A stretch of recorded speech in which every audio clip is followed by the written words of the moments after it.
Të nderuar shikuesi, përshëndes, do të jemi së bashku në minutat e ditarit informativ ku ndër të tjera do të ndiqni. Në Gjirokastër janë inauguruar 2 fusha të reja futbolli, një investim i Federatës së Futbollit të Shqipërisë në bashkëpunim me Bashkinë Gjirokastër, pjesë e projektit 100 fushat. Në ceremoninë e hapjes morën pjesë presidenti i FSHF-s Armand Duka dhe kryetari i Bashkisë Flamur Golemi, të cilët theksuan rëndësinë e investimit për të rinj dhe zhvillimin e futbollit lokal.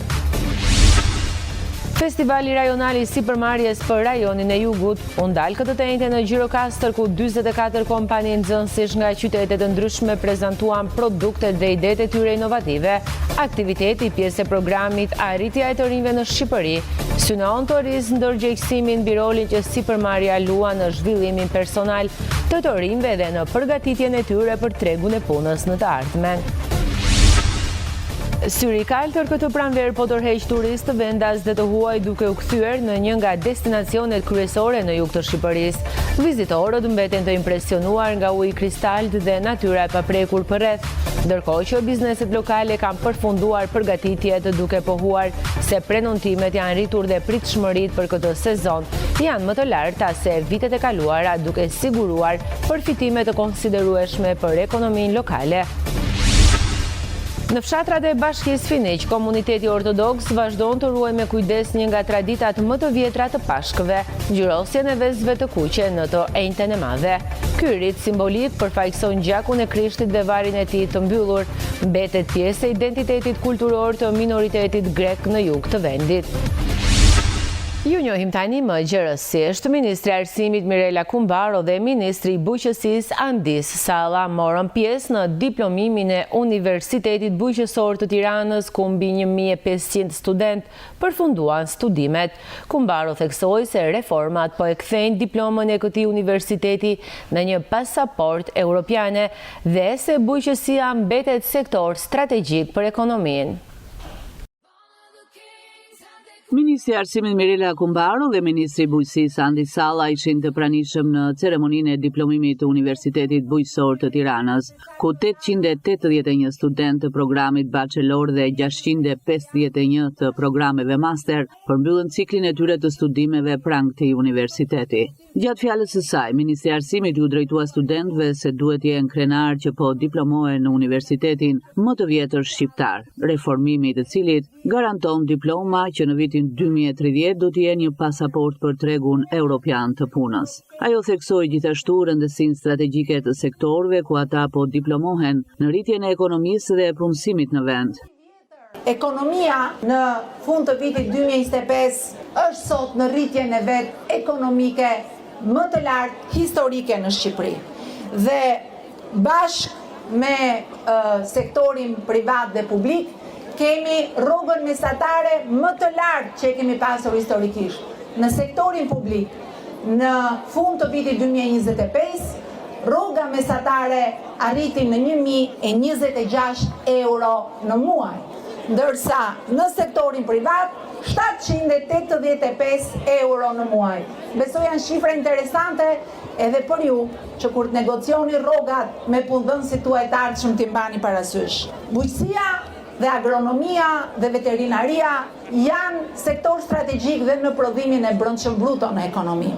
Dhe prapë për të kuptuar ku jemi, në vitin 2013, prodhimi i brendshëm bruto në përgjithësi ishte 10 miliard euro. A e dini sa është sot, për kuriozitet, sa është prodhimi i brendshëm bruto i Shqipërisë, se ju keni studiuar një pjesë e ju edhe për ekonomi? Plot 27 miliard euro në vitin 2025. Të tëra këto shifra nuk i thash për t'ju lodhur, as për t'ju ngarkuar kokën se prodhimet i kemi dhënë, por për të thënë që jeni vërtet në sektorin e duhur.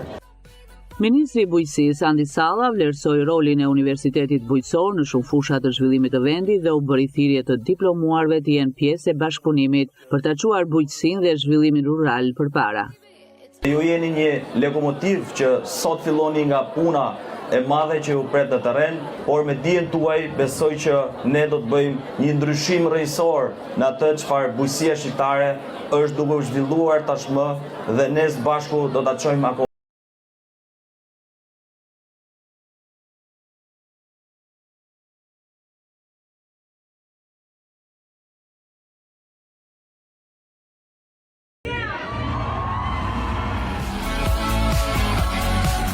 Shkolla e Bashkuar Bido Seiko në Konispol ka pësuar një transformim të plotë fal programit të investimeve publike 2025-2026, që synon përmirësimin e kushteve të arsimit në zonat jugore. Kryeministri Edi Rama publikoi pamjet e shkollës së rikonstruktuar, ku janë investuar ndjeshëm në ambientet e mësimit dhe infrastrukturën sportive, duke përfshirë ndërtimin apo rikonstruksionin e terreneve për edukim fizik. Objekti është pajisur me sistem modern ngrohjeje dhe me masa të reja për rritjen e eficiencës energjitike, çka ka krijuar kushte shumë më të mira për mësim, sidomos gjatë ditëve të dimrit, duke ulur njëkohësisht edhe kostot e energjisë. Sot, në këtë shkollë zhvillojnë mësim nxënës nga klasa e parë deri në të 12-ën, 260 nxënës dhe 24 pjesëtar të stafit pedagogjik, të cilët tashmë punojnë dhe mësojnë në ambiente bashkëkohore. Ky investim konsiderohet një hap i rëndësishëm për rritjen e standardeve arsimore në Konispol dhe një përfitim i drejt për komunitetin lokal, që prej vitesh kërkonte kushte më të denja për fëmijët dhe mësuesit e zonës. Në Gjirokastër janë inauguruar 2 fusha të reja futbolli, një investim i Federatës së Futbollit të Shqipërisë në bashkëpunim me Bashkinë Gjirokastër, pjesë e projektit të 100 fushat. Në ceremoninë e hapjes morën pjesë presidenti i FSHF-s Armand Duka dhe kryetari i Bashkisë Gjirokastër Flamur Golemi, të cilët theksuan rëndësinë e investimit për të rinjt dhe zhvillimin e futbollit lokal.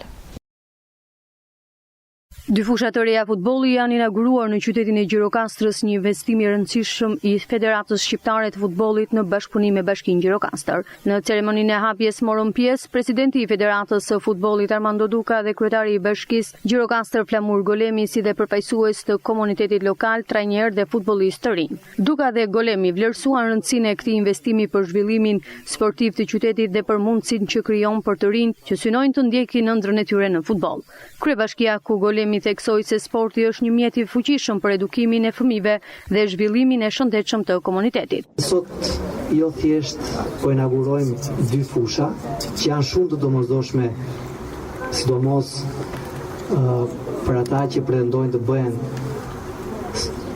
futbollistë, edhe e kanë ëndër të gjë, po futbolli edhe loja e futbollit është përtej thjesht lojë futbolli, është një disiplinë për të rritur shëndetshëm fëmijët tanë, fëmijët e këtij qytetit, edhe Gjirokastra, kur themi Gjirokastra, po flasim edhe meqense janë përfaqësuesë të shoqatës për gjithë qarkun e Gjirokastrës. Në çdo investim që bëhet për ta, është një investim që shumëfishohet në brezat e arshëm. Jemi në fakt në një teren të ri, ne do vazhdojmë, fola me presidentin folëm, ne do marrim përsi për që të vazhdojmë me pjesën e ndriçimit, e kemi patur një pjesë, po do të bëjmë gjithë pjesën e ndriçimit. Presidenti Duka e cilësoi ceremoninë si një dëshmi të bashkëpunimit të suksesshëm mes Federatës Shqiptare të Futbollit dhe Bashkisë Gjirokastër. Ai foli për vizionin e përbashkët të zhvillimit të futbollit në të gjithë Shqipërinë dhe angazhimin për investime të vazhdueshme në infrastrukturë. Sot vërtet është një ditë shumë e bukur, që ka dhe një kohë shumë e bukur këtu në Gjirokastër, por akoma më e bukur sepse shohim këtë impiant të ri, i cili jam shumë i sigurt që do t'i shërbej shumë.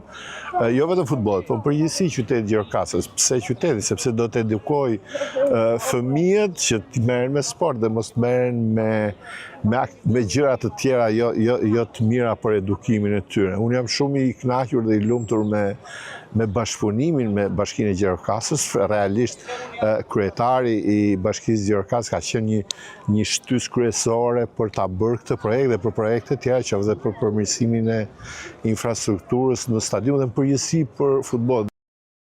Ky projekt është pjesë e iniciativës kombëtare 100 fushat dhe pritet të ketë ndikim të madh në rritjen e cilësisë së futbollit në Gjirokastër, duke nxitur më shumë të rinj të angazhohen në sport, të zhvillojnë talentin dhe të marrin pjesë në aktivitete që promovojnë shëndetin dhe edukimin jashtë shkolle.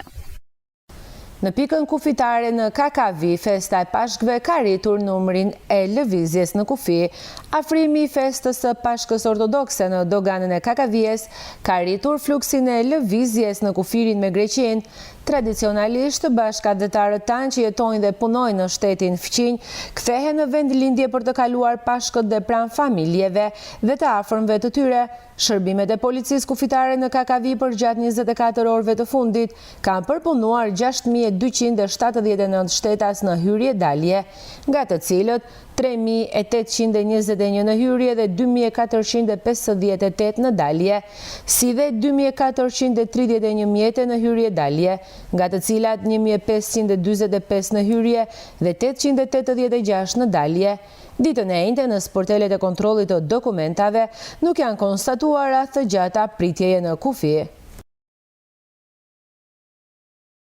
Syri i kaltër këtë pranverë po tërheq turist vendas dhe të huaj duke u kthyer në një nga destinacionet kryesore në jug të Shqipërisë. Vizitorët mbeten të impresionuar nga uji kristal dhe natyra e paprekur përreth, ndërkohë bizneset lokal kanë përfunduar përgatitjet duke pohuar se prenotimet janë rritur dhe pritshmëritë këtë sezon janë më të larta nga vitet e kaluara, duke siguruar përfitime të konsiderueshme për ekonominë lokale. Syri i kaltër gjatë kësaj pranvere po përjeton një rritje të ndjeshme të numrit të vizitorëve duke u kthyer në një nga destinacionet më të frekuentuara në jug të Shqipërisë. Turistë nga vende të ndryshme të botës po e përfshin këtë mrekulli natyrore në itinerarin e tyre, të tërhequr nga bukuria unike e ujit të kristal dhe natyra përreth. Ne vim nga Franca dhe kishim dëgjuar shumë për syrin e kaltër. Është vërtet një vend i jashtëzakonshëm. Uji është tepër i pastër dhe ngjyra është e pabesueshme. Natyra përreth është shumë e qetë dhe relaksuese. Jemi shumë të impresionuar dhe patjetër do t'ua rekomandojmë miqve tanë. Kjo është i rajon e parë këtu. Realiteti është edhe më i bukur nga sa kishim imagjinuar. Gjithçka duket shumë natyrale dhe e paprekur. Na pëlqen shumë atmosfera dhe mikpritja. Është një nga vendet më të bukura që kemi vizituar gjatë udhëtimit ton. Ndërkohë bizneset që operojnë në zonë janë në fazat e fundit të përgatitjeve për sezonin e ri turistik. Restorantet dhe strukturat e shërbimit po punojnë për të përmirësuar kushtet dhe për të ofruar një eksperiencë sa më cilësore për vizitorët. Investimet janë fokusuar kryesisht në rritjen e kapaciteteve pritëse, përmirësimin e infrastrukturës dhe shtimin e stafit. Dita ditës mund të themi që ka nisur edhe ka më shumë njerëz, ka më shumë lëvizje, ka diku tek një javë ose 10 ditë të themi që ka më shumë fluks, më shumë lëvizje, gjithmonë dhe sipas kohës ka mbajtur pak koha, gjithmonë njerëzit dalin më shumë. Dita ditës rregullojmë, sistemojmë, shtohen njerëzit në bazë të fluksit që ka, shtohen njerëzit, shtohet personeli, shtohen të gjitha. Cilësia sigurisht që përpiqemi ta rrisim. Ky sezon parashikohet të jetë më i suksesshëm se vitet e kaluara pasi prenotimet kanë nisur më herët dhe kërkesat janë në rritje të vazhdueshme. Nëse trendi vazhdon këtë ritëm, sezoni turistik pritet të zgjasë më shumë dhe të sjellë përfitime të konsiderueshme për ekonominë lokale. Përmeti po kthehet gjithnjë më tepër në një destinacion të preferuar për turistët vendas dhe të huaj, të cilët zgjedhin ta eksplorojnë përmes guidave. Ndalesa më e kërkuar mbetet banja termike të Bënjës, të njohura për ujërat kurative dhe peizazhin mbreslënës. Vizitorët jo vetëm që relaksohen, por njihen edhe më nga afër me traditat dhe historinë e zonës. Të huajt zgjedhin të eksplorojnë zonën e Përmetit përmes guidave turistike, duke zbuluar bukuritë natyrore dhe kulturore që kjo zonë ofron. Një nga destinacionet më të kërkuara janë banjat termale të Bënjës, të cilat të mahnisin me peizazhin e tyre unik dhe ujërat me vlera kurative. I'm from India and Jam nga India, më sugjeroi një shok i cili e kish parë më parë. Shqipëria është një vend shumë i bukur. Kemi 3 ditë që jemi në Gjirokastër, Përmet dhe sot në Bënjë. Një mrekulli të cilën do ja sugjerojmë edhe të tjerëve. Albania Riviera 2 to 3 countries. Unë kisha parë pak nga këto vende në rrjetet sociale, por ta prekësh nga afër është tjetër ndjesi. Ne po kënaqemi me miqtë tanë dhe do të mbetet një nga udhëtimet më të bukura tona. Because we missed a lot of water sports. Actually, we are from United Kingdom. Zgjedhëm të vizitonim zonën me anë të guidave turistike. Për vetë faktin se kemi një kohë të kufizuar dhe duam që të prekim sa më shumë bukuritë e kësaj zone. Vendi ku ndodhemi momentalisht është mahnitës. Të shoqëruar nga një guid turistike, vizitorët jo vetëm që relaksohen me këto burime natyrore, por edhe mësojnë më shumë rreth historisë, traditave dhe veçorive të zonës. Ka pas një interes shumë të madh. Ne kemi edhe bukurira siç janë ligjat e bënjës sot, ku edhe çunat më përpara erdhën. Ata ngelen shumë të kënaqur, por njerëzit janë më shumë të interesuar te pjesa e raftingut. E dyta vijnë bënja, ka dhe opsione të tjera siç janë hiking, quad bikes, horse riding, xhiro me kuaj, ngjitje nëpër male, alpinizëm, janë të kërkuara edhe këto, por pjesa më e fokusuar ndodhet në rafting dhe në ligjat e bënjës. Ata janë edhe shumë të kënaqur nga pjesa e ushqimeve tradicionale nëpërmet. Në një kohë kur turizmi natyror por merr gjithnjë më shumë vëmendje, Përmeti mbetet një nga destinacionet më të veçanta në jug të vendit. Me resurset e tij unike dhe mikpritjen karakteristike, kjo zonë vijon të tërheqë vizitorë të huaj, duke kthyer në një pikë referimi për turizmin e qëndrueshëm dhe përvojat autentike. Në fshatrat e Bashkisë Finiq, komuniteti ortodoks vijon të ruaj me kujdes një nga traditat më të vjetra të Pashkëve, gjyrosjen e vezëve të kuqe në të enjten e madhe. Ky rit simbolik që përfaqëson gjakun e Krishtit dhe varrin e tij të mbyllur, mbetet pjesë e identitetit kulturor të minoritetit grek në jug të vendit. Çdo ditë e javës së madhe të Pashkëve, prej ditës së hënë deri në mesnatën e së shtunës ngjallet Krishti, ka simbolikën e saj. Simbolikat fetare shpesh shoqërohen me rritjet e traditës në fshatrat e Bashkisë së Finiqit. Sot, të enjten e madhe, lyejmë ose ngjyejmë vezët e kuqe të Pashkës, për çdo pjesëtar të familjes dhe për disa persona të afërt, si dhe një vezë për shtëpinë. Këtë të fundit e mbajmë, e ruajmë deri në Pashkët e vitit të ardhshëm. Me grupin tonë të xhirimit asistuam në ritmin e lyerjes së vezëve në banesën e një çifti pensionistës arsimtar në fshatin Kranet të Bashkisë së Finiqit. Foti dhe Mariko Kaishi na shpjegojnë se ngjyra e kuqe simbolizon gjakun dhe sakrificën e Krishtit, ndërsa veza varrin hermetik të Krishtit, jetën e mbyllur dhe të përgjumur. Ngjyra e kuqe vezëve simbolizon gjakun e Krishtit. Krishti dha jetën e tij për neve, për gjithë të krishterë. Dhe prandaj neve respektojmë edhe i ngjyjmë vezët më të kuqe. Të gjithë presin me padurim kur të vijë Pashka, të gjithë janë të gëzuar, edhe presin kur të vijë dita që ta festojmë të dielën. Sipas rritit të familje që nuk i ngjyejnë dot ditën e enjte, s'ka ditë tjetër që kanë mundësi për të ngjyer? Të shtunën, mund të ngjyejmë të shtunën. Të shtunën, po. Po më mirë është të enjten. Të enjten. Vinë të gjithë, vinë edhe fëmijët nga atje që janë larg. Edhe i presim me gëzim të madh, presim kur të vinë dhe ata të na japin gëzim, edhe të gjithë të krishterë gëzohemi. Edhe duam që të gjithë të jenë mirë, gjithë njerëzit, kudo që jetojnë dhe kudo që janë. Unë gjallë Krishti. Unë gjallë Krishti dhe neve atë gjyjen e vezëve e bëjmë për atë punë. Ai unë gjallë. Në periudhën e para vitit 1167, vezët të ngjyenin ose i lyenin me dyvoshkat e qepëve të kuqe, ndërsa sot përdoret boja industriale. Për një sasi vezë 25-30 kokra, duhen 6 gota ujë të vakët, 1/2 filxhan uthull cilësor, si dhe një pecet të lyer me vaj. Festivali rajonal i sipërmarrjes për rajonin e Jugut u ndal këtë të enjte në Gjirokastër, ku 44 kompani nxënësish nga qytete të ndryshme prezantuan produktet dhe idetë e tyre inovative. Aktiviteti pjesë e programit Arritja e të rinjve në Shqipëri synon të rizë ndërgjegjësimin mbi rolin që sipërmarrja luan në zhvillimin personal të rinjve dhe përgatitjen e tyre për në tregun e punës në të ardhmen. Në Gjirokastra mirëpriti sot festivalin rajonal të kompanive të nxënësve. 220 të rinj nga 18 shkolla e qytete, kryesisht nga jugu i Shqipërisë, prezantuan në hyrje të pazarit karakteristik 44 kompani të krijuara nga vetë ata, pas një pune disa mujore. Produktet ishin nga më të larmishmit, që nga ato me materiale të riciklueshme e deri tek aplikacione që zgjidhin probleme dhe nevoja të jetës së përditshme. Vi nga gjimnazi Mahir Domi, nga qyteti Elbasanit. Kompania jonë është një ndërmarrje sociale mbi kafshët e pastrehuara kryesisht dhe kafshët shtëpiake, duke i sjellë atyre ndihmë dhe produkte dhe po ashtu kujdes. Ne synojmë që ndërgjegjësojmë të rinjt në mënyrë që të kujdesen për këto kafshë dhe të mos i lëndojnë apo të mos i braktisin ato. Do kemi një klinik të vogël veterinare, do kemi një minibar dhe po ashtu do shesim dhe produkte duke i ofruar shërbim këtyre kafshëve dhe duke i vaksinuar ato në mënyrë që të adoptohen nga të tjerët. Edhe e gjithë kjo ideja lind sipas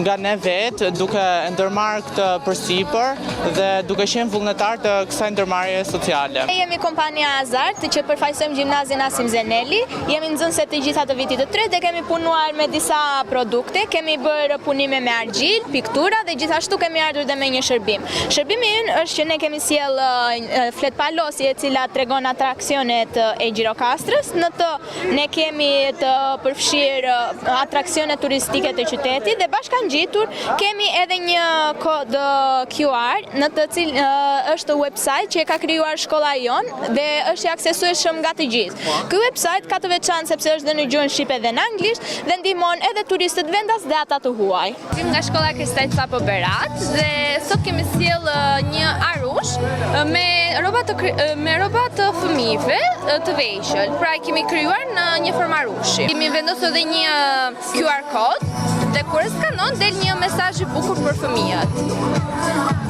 Pra, këto janë arusha të bërë nga rrobat e fëmijëve? Po.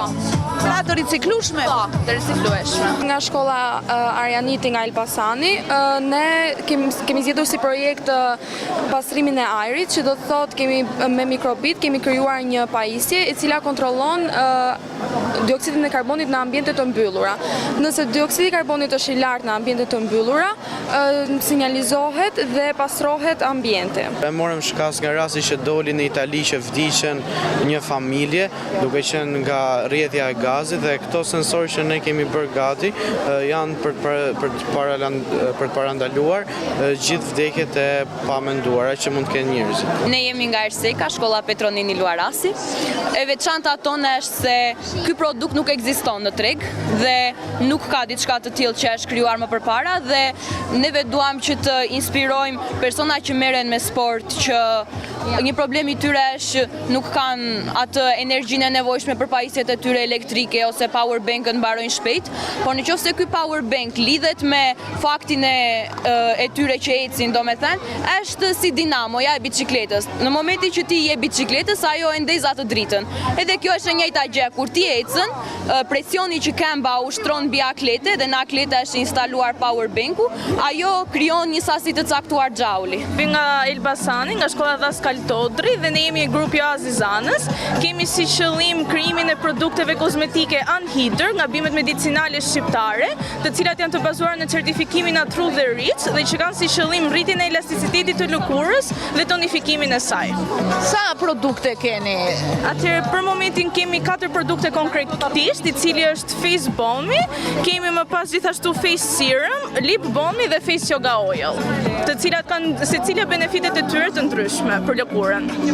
Ju i keni prodhuar deri tani këta, dhe do të vazhdoni si keni në plan? Ky ishte thjesht hapi i parë, krijimi 4 produkteve dhe kemi si qëllim që ndoshta në të ardhmen të krijojmë akoma dhe më shumë produkte. Panairi synon të promovoj kompanitë e nxënësve, pjesë e programit Junior Achievement of Albania, duke krijuar atyre mundësinë të prezantojnë dhe shesin produktet apo idetë e tyre sipërmarrëse përballë komunitetit lokal, bizneseve dhe mediave lokale. Gjithashtu, ky aktivitet ka për qëllim të rrisë ndërgjegjësimin mbi mundësitë që nismat sipërmarrëse u krijojnë të rinjve në drejtim të zhvillimit personal dhe punësimit të tyre të ardhshëm. Është një modul i cili nuk ka nota, nuk ka teste dhe testi më i madh është puna në grup, krijimi një produkti, mbajtja e të dhënave financiare, shitje, humbje, fitim që nga shitja e aksioneve fillestare. Pra këta bëjnë një biznes në miniaturë që në vitin e 2 dhe të 3 të gjimnazit.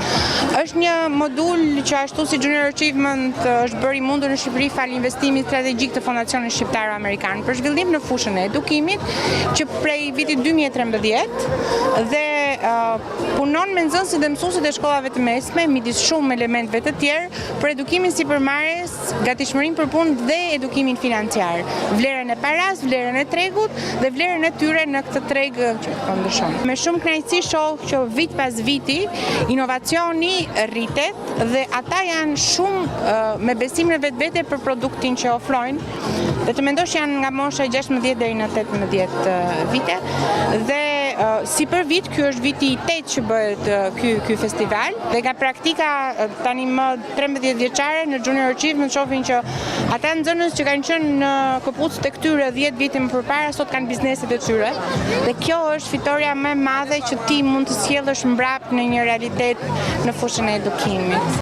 Gjatë vitit shkollor 2025-2026, moduli Kompanitë e Nxënësve është zbatuar në 42 shkolla të arsimit të mesëm të lartë dhe arsimit profesional, ku mbi 1850 rinj me mbështetje në më shumë se 56 mësuesve kanë fituar njohuri dhe aftësi që do t'i shoqërojnë në rrugtimin e tyre drejt suksesit profesional. Kompania më e mirë do të shpallet në kryeqytet në data 8 dhe 9 maj dhe më pas do të përfaqësojë Shqipërinë në kampionatin evropian. Festivali rajonal i kompanive të nxënësve organizohet falë mbështetjes strategjike të Fondacionit Shqiptaro-Amerikan për Zhvillim, AADF, në partneritet me Ministrinë e Arsimit, Bashkinë Gjirokastër dhe mbështetjen financiare të Tirana Bank. Junior Achievement of Albania është një investim strategjik i AADF-s në fushën e arsimit. Fokusi në këto 14 vite ka qenë dhe mbetet aftësimi dhe frymëzimi të rinjve për të qenë të suksesshëm në tregun global.